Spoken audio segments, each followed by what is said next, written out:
7 sebab mengapa musibah datang bertubi-tubi. Yang pertama, karena banyaknya maksiat. Surah Yasin ayat 19 yang kita baca setiap hari.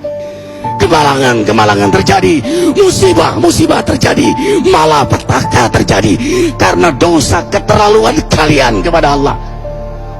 Yang kedua, karena banyaknya orang berbuat zalim. Dengarkan surah Qasas ayat 59.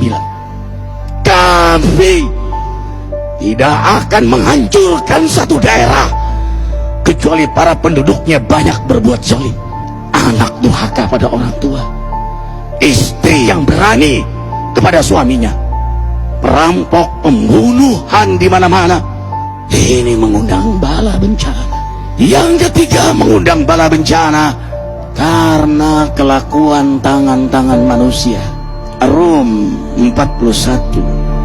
Telah tampak kerusakan di daratan dan lautan karena tangan-tangan jahil manusia, agar mereka merasakan akibat perbuatan mereka.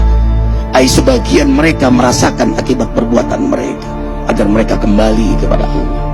Yang keempat, bencana terjadi karena para tokoh melakukan kemaksiatan dan kezaliman. Dengarkan dengan iman, wahai penduduk Indonesia yang mulia, bila kami ingin menghancurkan suatu negeri, kami perintahkan para tokohnya untuk taat kepada Allah, tapi mereka maksiat, tapi mereka berbuat zalim, tapi mereka khianat kepadaku dan kepada makhlukku.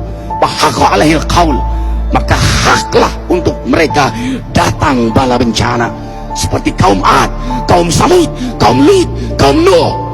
Kami hancurkan sehancur-hancurnya. Siapa tokoh itu? Para pemimpin kita yang sumpah Al-Quran di kepalanya, demi Allah tidak korupsi. Lalu korupsi. Siapa lagi? Hartawan, orang-orang kaya yang dengan harta berpoya-poya, sombong, maksiat dengan kekayaannya di tengah orang yang banyak menderita. Siapa lagi? Ulama yang menjual ayat-ayat Allah dengan murah. Subhanallah. Yang kelima, mengapa bala bencana terjadi? Karena orang-orang soleh, orang-orang baik diam melihat kemaksiatan dan kemungkaran. Surah Al-Anfal ayat 25. Takutlah kalian dengan musibah yang tidak hanya menimpa orang yang maksiat, orang yang berbuat zalim, tapi juga kalian orang-orang soleh. Maka masa bodoh dengan kemaksiatan bukanlah sikap seorang mukmin. Amar ma'ruf nahi mungkar adalah amal cerdas. Yang keenam, justru karena rahmat Allah, karena peringatan yang Allah hadirkan agar hadir mahkamah kesadaran kita. Ikhwah, dengarkan dengan iman surah Al-Baqarah ayat 155, 156, 157.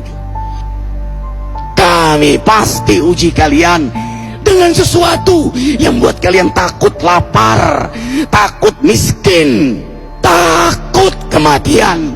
Tapi kabarkan berita gembira bagi hamba Allah yang sabar dari semua ujiannya, yang mereka berkata, sesungguhnya kami milik Allah dan sesungguhnya kami akan kembali kepada Allah. Yang terakhir, yang ketujuh, ada yang nanya, bagaimana yang maksiat yang selamat? Tenang-tenang saja. Yang berbuat zalim malah sukses. Di mana keadilannya? Allah Maha Adil. Dengarkan surah Hud ayat 15-16. Barang siapa mencari kesenangan dunia, lalu dia menghalalkan semua cara, apa kata Allah? Kami beri, tapi di akhirat tidak mendapatkan secuil pun kenikmatan, malah nikmat di dunianya menjadi bahan bakar azab untuk dirinya. Itulah istidrat. Lalu apa sikap kita sekarang? Orang beriman menjadikan peristiwa apapun sebagai jalan untuk mendekatkan dirinya kepada Allah.